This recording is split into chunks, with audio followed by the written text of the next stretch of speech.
Okay, right. Welcome everyone again to the meeting of now on the 8th of June. Just for the record, my name's Steve Milford. I'm the Deputy Mayor, standing in for Steve Cooper, the Town Mayor, who's on leave following his wedding. And I'm sure we would like to extend our congratulations to the happy couple at this stage. We go on to item 1 on the agenda, that is apologies for absence. Obviously Steve Cooper's giving his absence. Have we got any other recorded absences? Yes, councillors James Toogood, Steph Toogood and Linda Jeffries, Chair. Okay, that's all noted. Thank you very much for that. And now I invite all members of the council here to give me any declarations of interest in respect of items that are coming up on the agenda. Has anyone got anything they need to declare? Okay, can't see any hands, so if you could just formally record that there were no declarations of interest. Item 3 then is the minutes of the previous meeting. The first two are for approval and then the others are for information. So we start with the first one, the Town Council meeting, the 20th of April 2026. Thank you, Chair. Just to very briefly update members, we received a notification from Debbie Honeybourne that she wanted us to amend the second line of the public forum to say that it was her rather than Ross who provided members with the paper about 31 bus. So that wasn't included on the draft circulated, but is a change that we've been asked for from the community. Okay, thanks for that. Does any member here have any objection to that change being made to those minutes? In which case, I would like to formally propose that we accept that change in emphasis. People are happy with that? Show of hands. Yeah. Okay. So, with that amendment, I think we just need to take a formal vote if there's no other matters arising on it on the Town Council meeting minutes of the 20th of April. Is everyone now happy with those as amended? Okay. Right, then we move on then to the annual Town Council meeting of the 18th of May and the formal approval of the minutes of that meeting. I'd like to abstain from that as I had to leave early, so I can't give an accurate opinion on whether the minutes are accurate or not. Okay, fair point. Does anyone else want to comment on the accuracy of those minutes? If there are no particular comments, then I would like to propose those as a true record of that meeting, and just to note our thanks to all the community groups that turned up there. I thought it was a very positive set of introductions and presentations, and shows what a vibrant town Ventnor is. Okay. Steve, you're going for so you propose that you're going for a second one, Chair? Sorry, yeah, we've got. Well, I'll propose that we approve those minutes. If it's John Hawkins. Yeah, thank you. A quick vote, just in favour of approving those Thank you, minutes. yeah. Much. And then we've got the next set of minutes just for information at the moment. And I think some of them are still technically still in draft because they need to go to their relevant committees. But just so we go through them one by one, just to note the business and community meeting minutes of the 16th of April, the buildings maintenance committee meeting of the 14th of May, the environment and transport committee meeting of the 26th of May, and the planning committee of the 1st of June. So all those are received for information. Right, moving on then to item 4, finance report. Two items here, and I'd like to invite Morgan to report on the budget monitor and the current financial position that takes us to the end of May. Thank you, Chair. Indeed, as the report notes, the bank's reconciliation has happened with a current balance of £649,385. The list of payments during April and May totalled £110,713, of which £6,872 was attributable to the Salisbury Gardens account. And as usual, the full list of payments and months is attached to the report for members' information. Receipts during April and May totalled £681,068, of course the biggest of those being the precept for the year, but £17,349 in respect of Salisbury Gardens rents and income. We're early on in the year, so there aren't very many significant variances as such at the moment. But looking in more detail, staffing costs lines 1 to 3 at the moment. There's a reported underspend. Obviously, it's one, and we have a vacancy at the moment, and we're also still waiting for the National Joint Committee pay award details against which most staff are paid. So there'll be an amount of back pay to make up the difference between whatever that is in due course. At the moment, we are behind on expenditure for the car parks. The reason being that we're in a ongoing discussion with the Isle of Wight Council about the business rates payable. In theory, we're being asked to more than double what we paid last year. There is meant to be some protection for businesses and other groups to protect you from that sort of increase. So the discussions are ongoing on that, and at the moment we haven't paid business rates bill until such time as we've concluded with them that they're satisfactory and in line with the legislation. Also to note on car parks, income may look a bit light, but the Isle of Wight Council collect some of the income on our behalf for card payments and payments over the phone for the car parks. So far this year they've received 6,100, which obviously isn't in our bank account yet, so isn't reported on there. The only other major outlier is the paddling pool. The expenditure is usually front-loaded because we have to buy the paint and chemicals sort of more at the start of the year than later on. Paint costs have increased quite significantly, but we are still anticipating that won't lead to a budget overspend. The only other item for members is a payment for approval. As I'm sure members are aware, Councillor Steve Cooper attended the King's Garden party and requested reimbursement of his travel expenses for that trip. As the report notes, the total claim was for £65.43. He shared that it was a great honour for VTC to be seen and heard at the King's Garden party. Many networking opportunities were forged, and an exchange of best practice and other relevant ideas for governments and serving communities were gained. So that's the end of my bit. There are two items there for you members to consider. Firstly, to approve the finance report, and secondly, to consider the matter of the travel expenses. Okay, thanks for presenting the figures there, and very concise report. So hopefully very clear to everyone. First, I'll open up to questions just on the general report before going for the specific. My question was on the expense, not the general report. If we could leave that to a second, but any sort of questions, any points people want to highlight on the main bulk of the report and the individual expenditure items, which are all listed individually. Can't see anyone wants to raise that, so thank you for producing the report. And so just a vote then to approve the finance report in general before we come to the specific. You need to propose a Steve a second. Yeah. So can I see someone then to propose in general the budget monitor report? Do we accept that? Ernie And a seconder. and Mark. All those in favour? Thank you. Okay, thanks very much. So then we have the fifth item on that report does refer to the payment for approval the town mayor has requested. I think we've got receipts for it, so it's bona fide expenditure. It was official council business, but it is up to this meeting to approve that. Ernie, you wanted to come in on this one? I just wanted to double check the 65 quid and 43 pence he spent was on the ferry and the trains. Indeed. And obviously, speaking to him, it's an event that only mayors and people not governments. But I would have appreciated if he actually wore his golden chains. I know that as mayor, he's quite reluctant to wear his chains to events, but that is part of the job.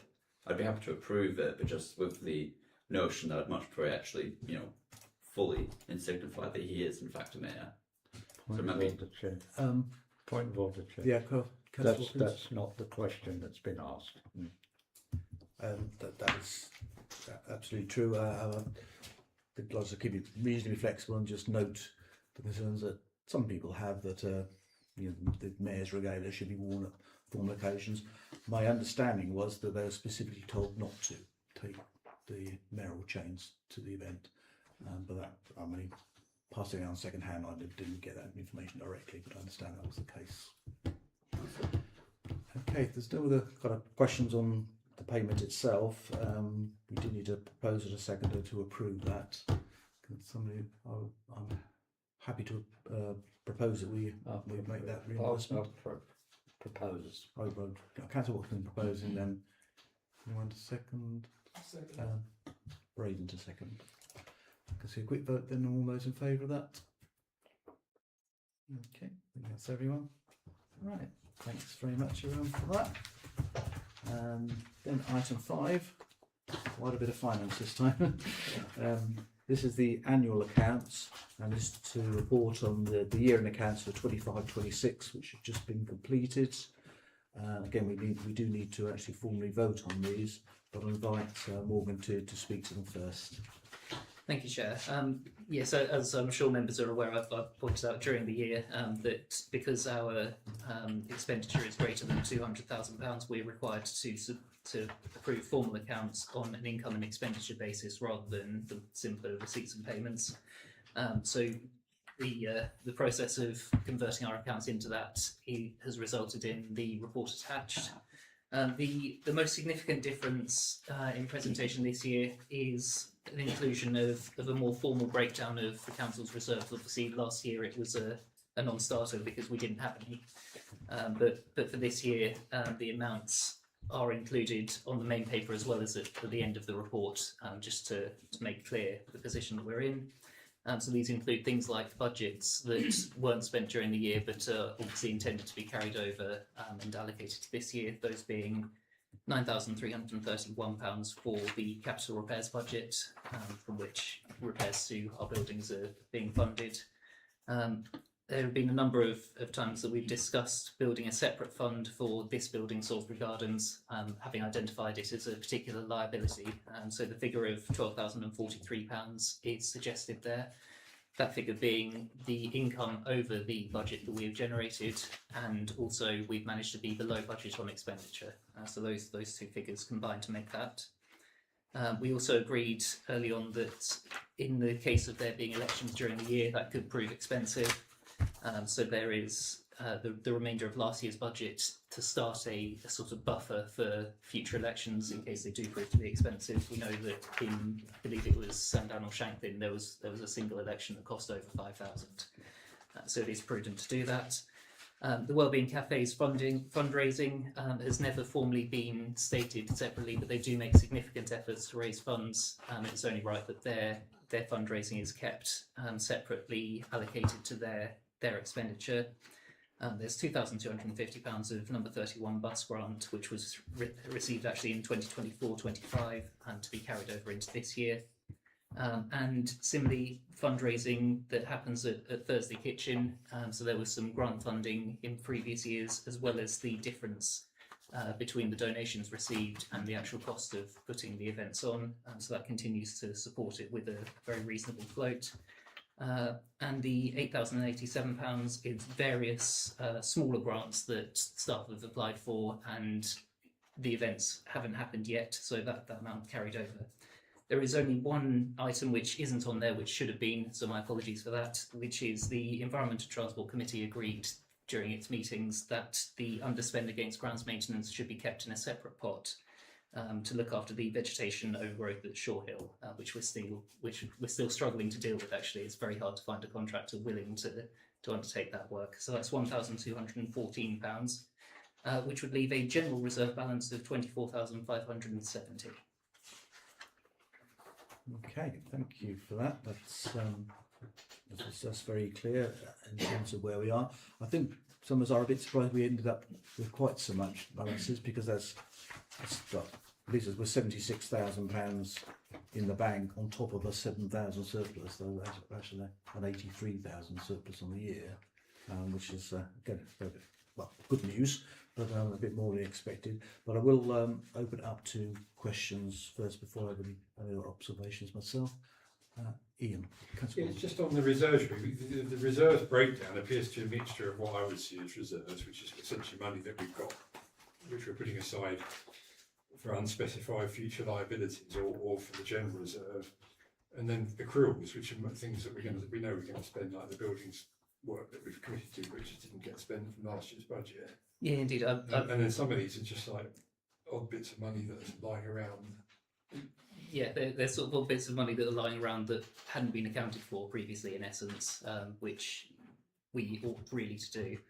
The case of accruals and carrying money forward, I spoke with a few clerks and RFOs on the island, and whilst it is in theory an accrual, it seems easier to call it an allocated reserve, simply because we don't know the specific invoice amounts. So it gives us a specific fund to draw from, rather than having to detail in the end of year accounts the specific debtors and creditors, which may be unknown, or at least in exact figures.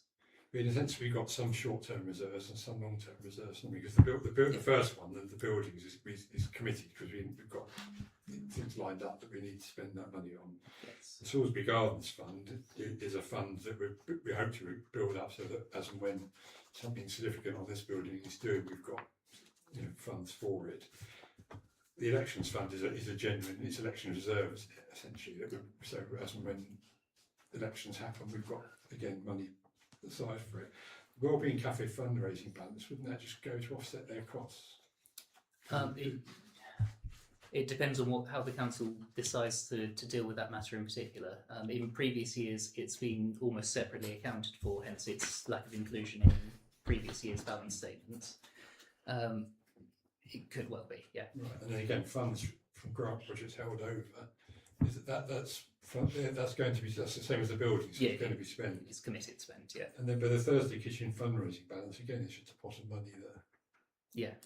So the question, of course, is that what's in the report is my suggestion of how the reserves and sort of balances that we're holding are dealt with. But it's very much up to members if they want to decide to display that differently. So with the Thursday Kitchen, what we're saying is we've received £5,600 more in donations than it cost to run. Is that? Yeah, donations and grants over the. That's impressive because that's what they get in their food very cheaply. Okay. I just like to comment on that. I think this is a helpful way of presenting it, because if you've got a number of money like £76,000, that sounds like we've got a lot, but a lot of that actually is earmarked for specific things. So I think it's a useful way of displaying it. So thank you for that, Morgan. Open up to any other questions. John Watkins. Thank you, Chair. Morgan, I'm just for a point of my clarity, we've got we've got page 2, 3. So with the first page anyway, it's got income of Wellbeing Cafe. If I can follow the line across it, 2,030 and 77p. Yes. Is that the money that's been raised in the cafe through raffles and donations and stuff? It is. I don't believe we got any grants during the course of last year. We did in the previous year, Okay. but yes. Right. So and the expenditure is 2,328.85. Yes. So effectively, it's cost the town £300 plus salaries. Okay. Indeed. Right. So where does the 7,885.57 sit with that? Is that separate? That is separate. That's separate. Okay. So those grants have been given for a specific purpose. Yeah, I indeed. guess. The largest of those being, I believe, the co-op was something like 5,000 in the previous year. Yeah, that sort of slowly drip fed the expenditure over the town council's own budget over the years. Okay. All right. That's all I was trying to clarify. So there's that much in the bank should a rainy day appear. Okay. Thank you. Okay, thanks for that, and thanks for your response there. I'll open up to any other questions that people might want to have. No? Okay. Well, so just to finish off that comment, Morgan, we're obviously very pleased. We're even better off than we thought we would be at this year end, and that's a healthy financial position to be in, but we're by no means advocates entirely, because we do need to build up our reserves. But thank you for getting us to this stage and producing a report. So for now, these have just been audited. So in terms of our decision making on it, that is just to approve the accounts from as a town council. So can I see a proposal to approve these accounts? Is that any? I'm happy to second that. People all in favour? Thank you. Right, so that's item 5. Then item 6 is the annual internal auditors report. Again, Morgan, I guess it's you to take us through this one. I'm afraid so. I'll try and be briefer on this one. As members know, we have to have an internal audit undertaken. Maxine Waugh was appointed as our internal auditor, and she's done a thorough going over of our policies, procedures and finances. You'll note on the report there are some recommendations there, including changing to an accounting package rather than Excel spreadsheets. Our expenditure now of £750,000. It probably is beneficial to consider looking at alternative ways of keeping track of that. Again, we have discussions that we can deal with down the line on that. In general, we did very well. There were significant improvements from last year, although we have failed to adopt an IT policy, which is one of the requirements of the audit this year. So we'll need to get onto that. But in general, the auditor's recommendations are there. It's probably for the Policy and Resources Committee to pick up in due course how they are addressed. Okay. I'd just like to comment on the conclusions. It is pleasing to get plaudits from an internal auditor saying how well we're doing. So congratulations to that. I'd just like to open up to any questions anyone's got. Mark. Yeah, at our last budget meeting, it was stated that we did have GPC at that time. So what's changed since then? This related to last financial year. So this is the audit for the financial year that's just closed, whereas for this year, according to the advice that I received, we do have general power of competence going forward. Okay, thank you. Yeah, when you say going forward for the current year. For the current year, indeed, yeah. It's hard to envisage that will continue for the year after. I don't think we've got a scenario where that can happen, have we? So. Okay. Any other questions on the internal auditor report? As Morgan suggested, the specific recommendations are probably something for the Policy and Resources Committee to physically implement as we go into the year. So I would just say, Chairman, that the accounting package is something that members have raised at various times before, and it was certainly been a weakness historically of the council. And accounts have been effectively done on an Excel spreadsheet, starting with a blank spreadsheet and creating it ourselves. And I think members would be happier if we were using a proprietary package, provided the costs aren't excessive. Yeah, I think that's a very fair point. I think we're all conscious that some other town councils are using packages, and it's a case of getting their experiences and networking with them to see how well they're going. But I think that should be actively considered. Yeah. Okay. If there's no other questions, I'd like to put that internal audit report to the vote, please. Further proposal? I think Councillor Mark Jeffries was first, followed by Councillor Ian Bond secondly. Thank you again for that. So then we move on to the annual return, the government's report, the AGAR. Again, I guess it's you, Morgan. I'm afraid it is. In general, all 6, there are only 2 items. The first of which, assertion 4, we missed the publication deadline of the notice of conclusion of audit due to staff sickness, but the notice was issued 2 days late. Obviously, our internal auditor picked up on that as well. That's just something that we need to make sure we don't do again. And as I mentioned in the internal auditor's report, we do not have an IT policy, which is a requirement of assertion 10. Okay, I think that's very clear. 2 small failures there, but we can deal with those as appropriate. But I would ask anyone who's got any questions on that to raise them now. Okay. Don't see anything specific. Any questions for you, Morgan? So that would be the P&R committee to sort of physically implement effectively. So can I see a proposal for that report? Councillor John Watkins and Councillor Ian Bond seconding. Quick vote in favour of them. Thank you very much. Right. The next one is the annual return, the accounting statement. Clear Morgan. Indeed, unfortunately, the practitioner's guide like you to consider these separately and in a specific order and format. So the accounting statements are there for you. The figures broadly taken from the annual accounts that you just approved. Obviously, the only the biggest change being the balance in the reserves from a negative to a positive. Right, so that's the same year-end figures with the previous ones for reference. So just summarised on the formal report. But I will invite anyone to ask any questions you may have. Can't see anything, so I'm going to ask somebody to propose those for approval. Councillor Mark Jeffries and Councillor Carl Hunter seconding. A quick vote just to approve those. Thank you very much. Yeah, everyone in favour. And on to so that was item 8. And we've got item 9 on the BDO-LP conflicts of interest declaration. Indeed, our external auditor like to make sure that there's no conflict of interest, so they ask us to complete just a declaration to that effect. There are no conflicts of interest within the council and between us and that organisation. Okay.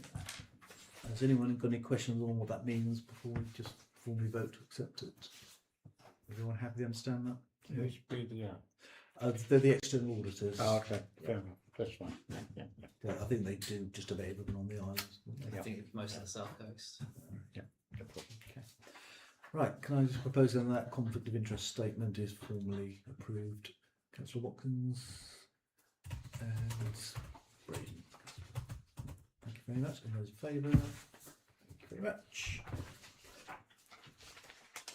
And then item 10, a request to use Ventnor Park for Ventnor Fringe 2026. So, Yes, Chair. The clerks have received an application form from Jack from Ventnor Fringe, and the details are that they would like to hire Ventnor Park from the 12th to the 28th of July for Ventnor Fringe 2026.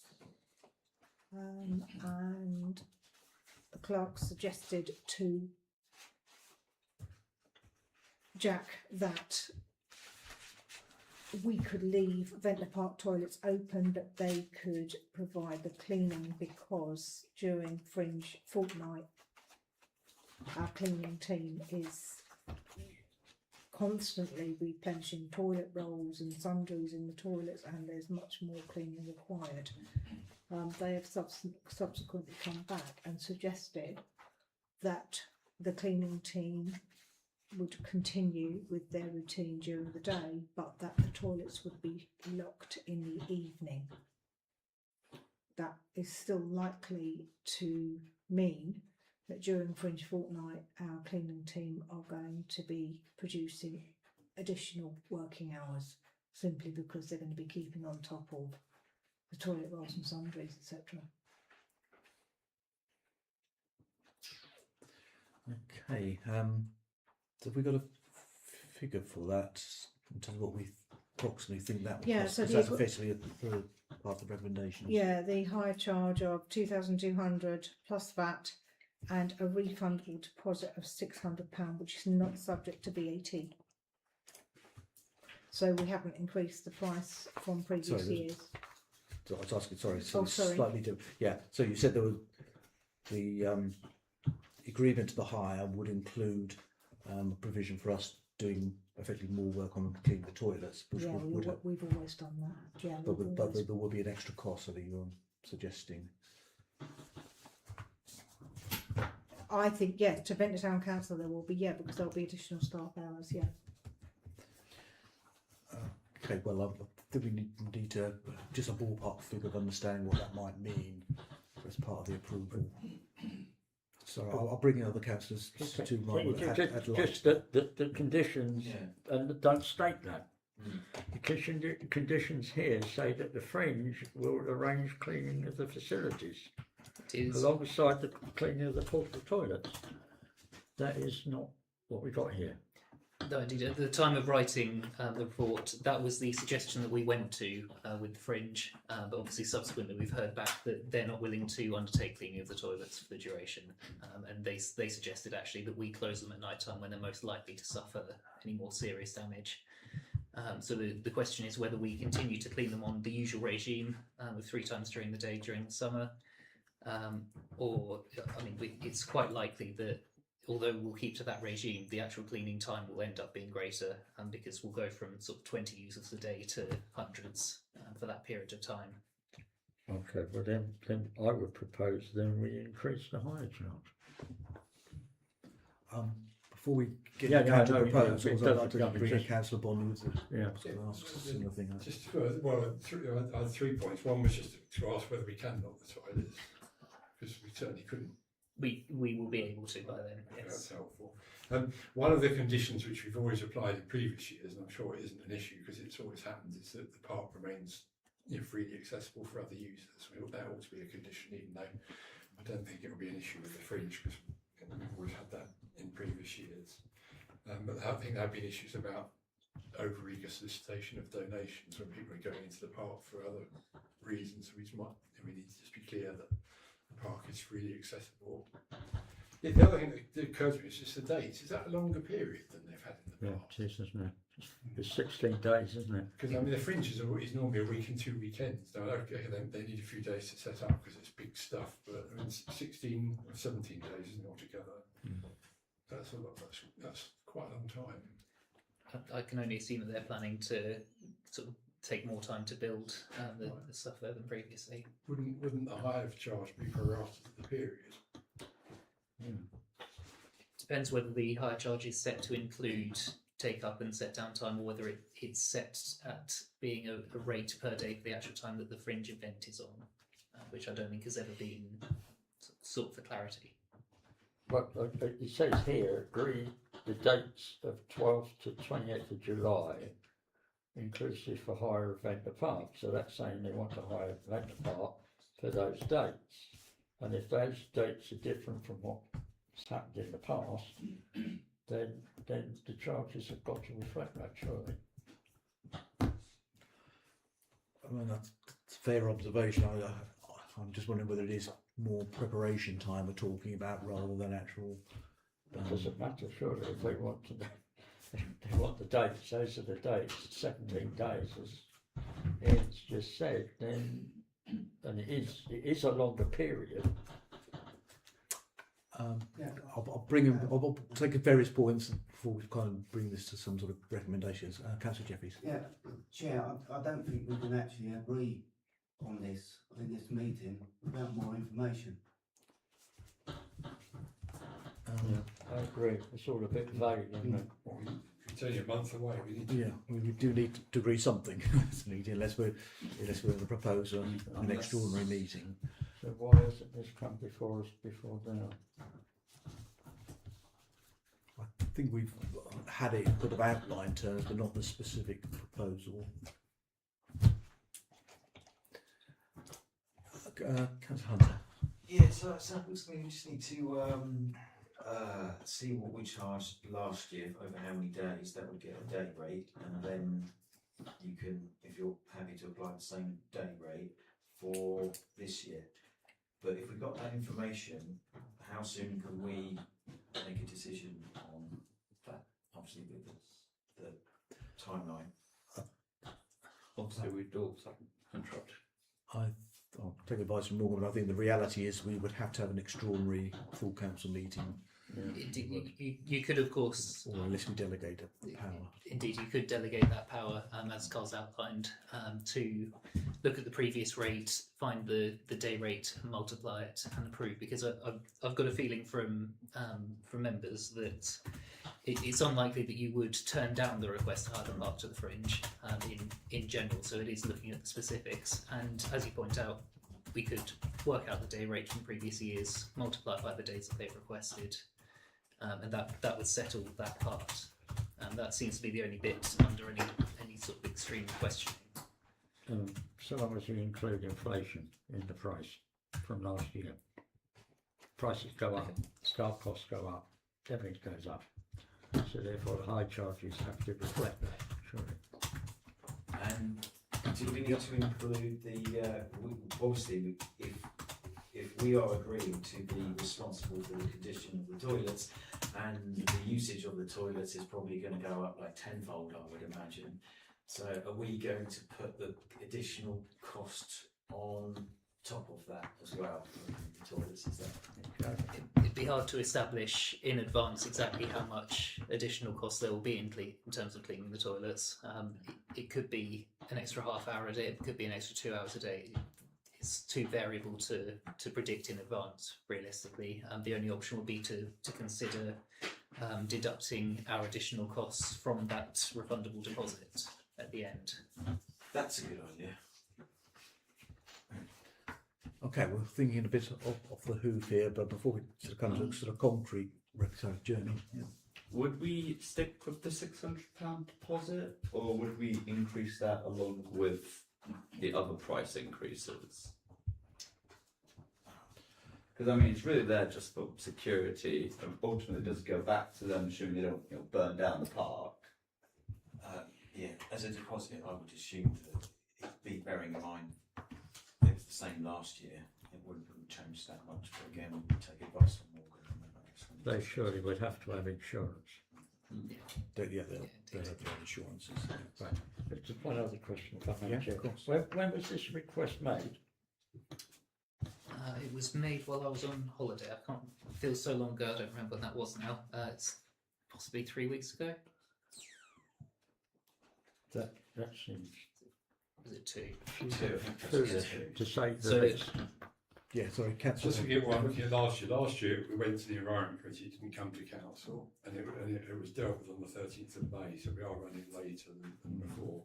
And last year was 14th to the 29th, which is 16 days inclusive, and we're now looking at 17 days inclusive, so the rate isn't going to be hugely affected by the period. The report doesn't give a rental, whether the minutes do.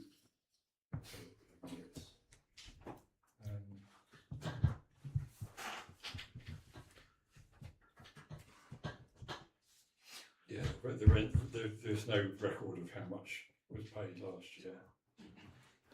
While he's doing that, Yeah. did it last year? It all went well. No reports of any issues. They cleaned the park. Everything was turned to normal back as it was given to them. Was it? In general, yes. The only note to that is that actually one of our cleaners happened to be attending a lot of the events and took some of their own time to replenish the supplies in the toilets there. The biggest thing is the grass. The grass gets very warm. We were lucky last year because I think it was quite dry. If you get a sort of Glastonbury scenario where it rains a lot and there's lots of people in the park, the mud, Sure. you end up with the grass disappearing. But I just want to clarify that the fringe cater to the come respect the park, and we don't have any issues with them in terms of No, we've never had any issues. Okay, no, good. That's just the heaviness of the use of them. Okay, so are there any other questions or general points before we go to the specific proposals? Okay, well, I think the first thing to say, obviously we all agree with it in principle. It looks like they're asking for one more day than previously, so the final amount, if we do change it, isn't going to vary significantly. So I think we can delegate the final figure to town clerks. But there is the question of what do we do about the toilet costs if we are expecting them to increase, well, they will increase. So Sorry. Chair, they've said that they don't want to be bothered with the cleaning, so therefore they're expecting us to do it, or another person or persons. So therefore the charges need to reflect that, surely. I don't know. I mean, you know, we don't know what was charged last year, so we don't have all the information at this point. It was the same charge for last year, just to pick that point up. 2200. Yeah. So there's no inflation involved. There hasn't been. Okay, but that's not great, isn't it? So are the cleaners are able to be flexible and on standby if they need to, and cater to the condition of the toilets on a day-by-day basis, are they? I think rather than suggesting that we would sort of voluntarily clean them more often, it would be a case of allowing more time at the end of the day and at the middle of the day, because I don't think that we'd be able to get staff there, for argument's sake, 5 times a day versus the usual 3. Okay. And so is this just not a simple case of then, when it comes to the end of the fringe, you tally up what the overtime was, and then we maybe put that in a condition that we can take it off the deposit? Yeah, we could do that. Yeah. Okay. So I think we're heading towards some proposals here. So I think in terms of information, if you could suggest to them, give them a ballpark figure what the extra might be to be deductible from the deposit. So can I take the proposal in 3 stages if everyone's finished asking questions? First one is that we agree to them having it for those dates, that's the 12th to 28th of July inclusive, with the normal proviso that there's no actual charge to get into the park, and if they're having collections, it's clear that those are voluntary collections. So I see a proposal that we go ahead with the time period. There's Councillor Watkins and Councillor Ernie. The second is that we agree to either the higher charge of 2,200 plus VAT, or that we agree to that plus inflation. So 2,200 plus inflation, if you could work out. Plus, not off the top of your head. Plus an extra day. I don't think. Okay, yeah. So just tweak that for that. So are people happy on the basis of the basic charge? See a proposal for that. That's Councillor Harvey and Councillor Hunter. And then finally, we're going to charge them a refundable deposit of £600, but we will want to recover some additional cleaning costs, of which we will give them a ballpark figure if they're expecting us to do a significant amount of extra cleaning. I think that's the gist of the proposal. And then we delegated the town clerk to sort of work out the figures on that.